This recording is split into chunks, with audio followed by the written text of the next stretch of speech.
so guys finally आज हाम्रो chowmein बनेर रेडी भइसकेको छ तर मेरो पनि हात छ त्यसमा अगाडिको भिडियो म पनि देखाइदिन्छु अनि यहाँ साथीहरू कस्तो चाउमिन बनाइरहेको छन् भने चाहिँ यहाँ हेर्न सक्नु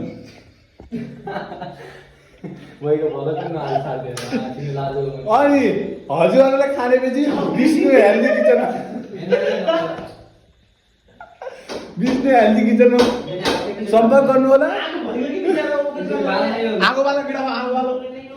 राइडु या भात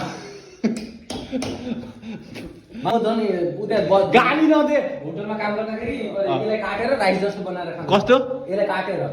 के बनाउन लाग्छ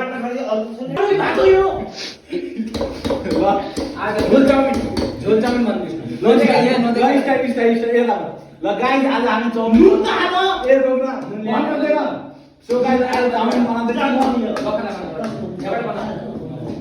सो गाइस आज चाउमिन बनाउँदैछु